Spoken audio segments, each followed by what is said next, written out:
Good morning, church. Hope everybody's doing well this morning. Be opening up your Bibles to Luke chapter 9. Before we begin, I have to say happy birthday to my little girl up here in the front. Today is her 8th birthday, which obviously gets me a little choked up. But she's been firing independent since birth. And I'm sure in her 20s that will be a fantastic attribute. But at 8, it does have its challenges.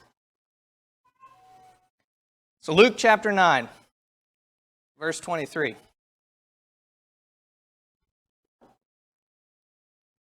And he said to them all, "If anyone would come after me, let him deny himself and take up his cross daily and follow me." Now, unlike half the men in this congregation, my name is not Scott. I don't normally preach here, but we're going to give it the old college try this morning, and we'll see how it goes. Now, this verse in Luke, we've all heard a lesson on this at one point or another. We've heard somebody talk about it behind this table or maybe in a class. Take up your cross daily. Now, I have always heard this with emphasis on that first part of it, taking up your cross. Right? We talk about living with your thorn of the flesh, playing the hand you've been dealt, making lemonade out of lemons, all pointed toward kind of identifying your particular troubles or burdens and figuring out how to be a Christian with them. Or maybe we've talked about how being a Christian requires sacrifice. Right? We are literally following somebody who was hated by the world, and it's going to be a problem at some point. At least that's what I've always heard in these lessons. Let me tell you that lately, though, I've been more focused on this latter half part, this daily part. Now, this is something that I personally struggle with. History is recorded by inflection points or by milestones, right? Such and such was invented this year. So-and-so was the leader of this battle. On this specific date, something tragic happened. Now, scholars will tend to look deeply at what led up to these events. But me personally, have never been very good at that. But it's also in the way that we talk to one another. Right? We talk about a graduation, or a marriage, a child, a job, the loss of a job, a divorce, losing a loved one.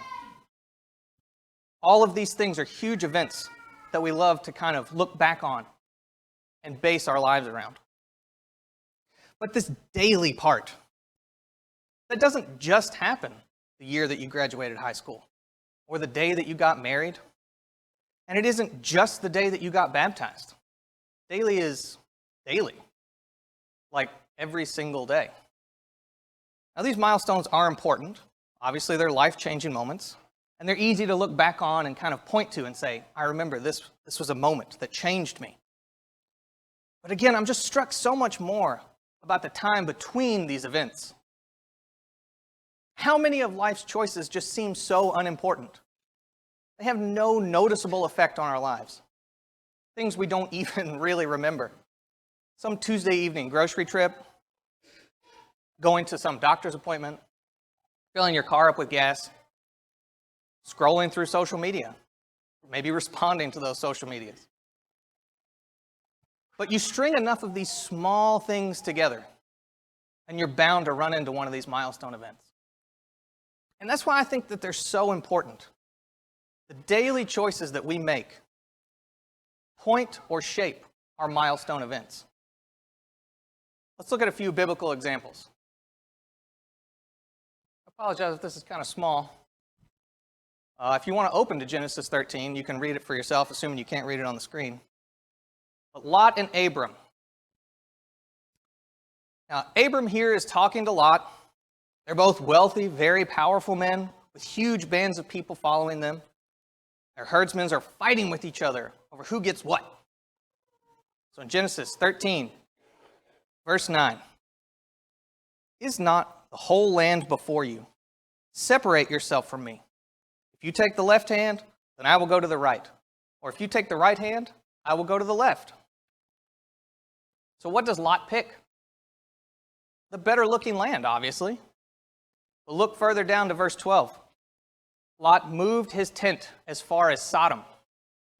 Now we have the benefit of hindsight. We know how this story goes. And being associated with Sodom, never really a good thing. Lot ends up being taken captive. He loses all of his wealth and ultimately loses his wife while fleeing God's destruction of this sinful city. And all this is really as a byproduct of where to take his sheep. Let's look at David. 2 Samuel chapter 11. It happened late one afternoon when David arose from his couch and was walking on the roof of the king's house. Now, David here is just going for a walk in the springtime, right? But what follows this statement is arguably one of the worst decisions he makes in his life. His lust leads to adultery, leads to conspiracy, and leads to multiple deaths. This small choice quickly becomes a milestone that drastically changes his life and how he's remembered. Let's look at a third example. Ruth chapter 2. In verse 2, and Ruth the Moabite said to Naomi, "Let me go to the field and glean among the ears of grain, after him in whose sight I shall find favor." What is Ruth doing here? She's just trying to feed her family. She's making choices that will allow them to eat and survive. But that choice changes her life and ultimately the course of history. Now, what do these choices have in common? They seemed inconsequential at that time. Which way do I take my herds? It's really a nice afternoon for a walk, and I've got to feed my family. Now, I can hear some of you thinking, this is just God working. This is how he works. In 2 Corinthians 12, my power is made perfect in weakness. And you're right, but we cannot and should not ignore the small choices that got them there. Now, this begs another question. How do we know which one of these hundreds of choices we make every single day will lead you to one of these milestones? You don't, right? You don't have any idea. I would advise this. Here we go. Let's get serious. Follow God. Learn about him. Study him. Be part of his people. Wow, Nick. You studied a really long time to tell us that. That is deep stuff, let me tell you. Now, this message is repeated over and over and over throughout the Bible. Deuteronomy 11. You're not going to be able to read these, don't try. Deuteronomy 11. You shall therefore lay up these words of mine in your heart and in your soul, and you shall bind them as a sign on your hand, and they shall be as frontlets between your eyes. Isaiah 2. Come, let us go up to the mountain of the Lord, to the house of the God of Jacob, that he may teach us his ways, and that we may walk in his paths. Micah 6. He has told you, O man, what is good. And what does the Lord require of you but to do justice and to love kindness and to walk humbly with your God? 1 Timothy 6. But as for you, flee these things, pursue righteousness, godliness, faith, love, steadfastness, gentleness. 2 Peter 1. For this very reason, make every effort to supplement your faith with virtue, and your virtue with knowledge, and your knowledge with self-control, and self-control with steadfastness, and steadfastness with godliness, and godliness with brotherly affection, and brotherly affection with love. Acts 2. And they devoted themselves to the apostles' teaching and the fellowship and the breaking of the bread and prayers. Philippians 1.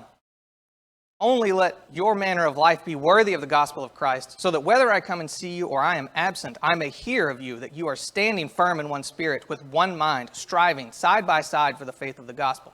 Philippians 4. Finally, brothers, whatever is true, whatever is honorable, whatever is just, whatever is pure, whatever is lovely, whatever is commendable, if there is any excellence, if there is anything worthy of praise, think about these things. Now, this is just a sprinkling, right? There are so many other examples and I'm sure it came to your minds, that we could talk about. I didn't even touch the Gospels or the Psalms. We read example after example of prophets, apostles, and Christ himself telling us to love God and keep his commandments. But we also read time after time of people failing. It's really easy to say, study God, but a lot harder to do. Broke something. There is a principle called progressive overload. It's talked about a lot in the strength training world. And it's basically this, in super simplified terms. You want to lift heavier things than you do right now, right? But to get there, you're going to start below that limit and work your way up. Add a little bit of weight over time. Let's go through an example. I can pick up a 100-pound rock one time. That's absolute maximum. All I could do, I'm spent for the day. Well, progressive overload works by you back that off, you do it more times, and you give it a period of time, weeks.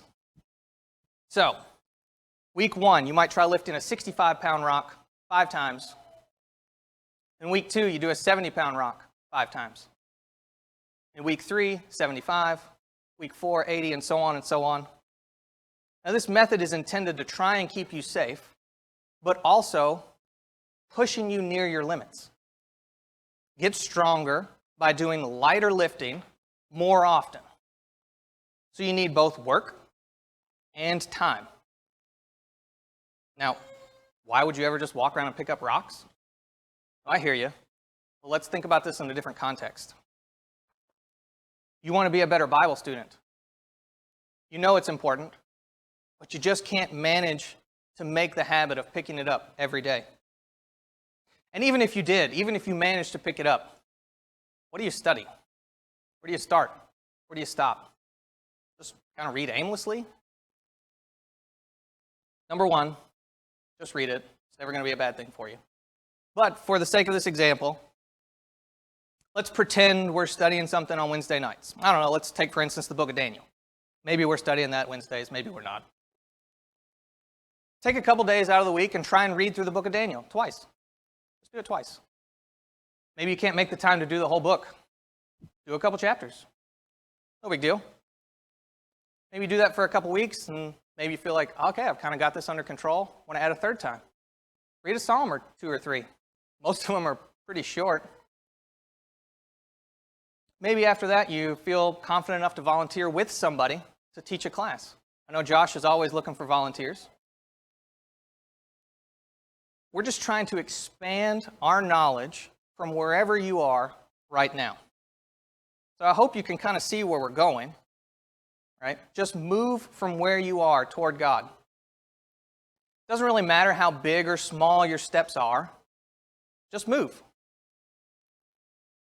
We talked this last Wednesday in the adult class about Daniel in the lion's den and his character, right? And how it took his lifetime to build this character. Daniel is an old man in this story. How it took this constant work, constant correction and meditation and thought and process for him to become this person. He didn't just wake up one day and poof, he's Daniel in the lion's den. It took time. Now, this is what I am personally trying to do right here, right now. I'm going to tell you a secret that is probably pretty evident. Being in front of you all makes me somewhat nervous. Being in front of people and presenting information is quite literally my day job, so that part of it is not too bad, right? Like I can do that, I've done it for the last 15 years, basically. But being in front of this group here wrecks my nerves more than almost anything else I've ever done. And it's for one reason: knowledge. I feel so underprepared to deliver anything to literally anyone. And if knowledge is a house, I feel like I'm standing in a corner with a crayon drawn on a piece of paper. Now, standing here gets to me because I don't know what I don't know. right? And that is ridiculously scary. It's like I'm standing on a dock at nighttime, looking out on the lake, and all I've got is this little candle, and I'm like, where am I going? And the wealth of biblical knowledge that sits in this building today, in this family, is almost overwhelming. Why am I up here? Because I need to be. I committed to be. On the one hand, yes, it is overwhelming. But on the other hand, it's incredibly encouraging. Now, I did help teach an adult Bible class last year, and I hope somebody got something. But that process taught me to be a better Bible student. Taught me to be a better Bible teacher. And I will say that all of the encouragement that I received from this family got me through that. So I have to keep moving and progressively training my faith and knowledge to be a better Christian. If you still have your Bibles, open up to Chronicles, 1 Chronicles chapter 3. Anybody who's somewhat familiar with the Bible is going to be a little bit confused about why we're turning over to 1 Chronicles chapter 3.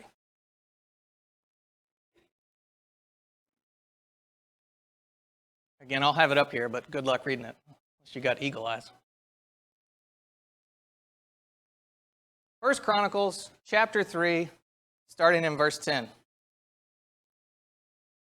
The son of Solomon was Rehoboam, Abijah his son, Asa his son, Jehoshaphat his son, Joram his son, Ahaziah his son, Joash his son, Amaziah his son, Azariah his son, Jotham his son, Ahaz his son, Hezekiah his son, Manasseh his son, Ammon his son, Josiah his son.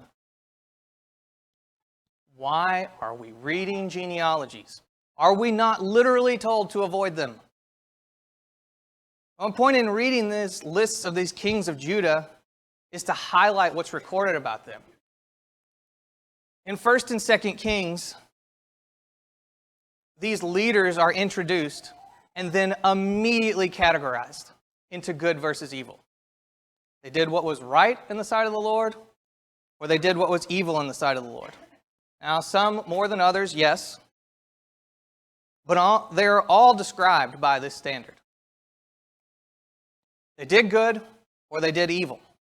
Their whole life, every single day that they lived, every choice that they made is categorized by their relationship to God. So these small things that you do in this life make up the majority of our time here. And they will lead you directly to or influence these larger milestones that we love to talk about. Now, there is nothing that can prepare you more for any milestone in your life than your relationship to God and His people. Baptism is just one moment in time.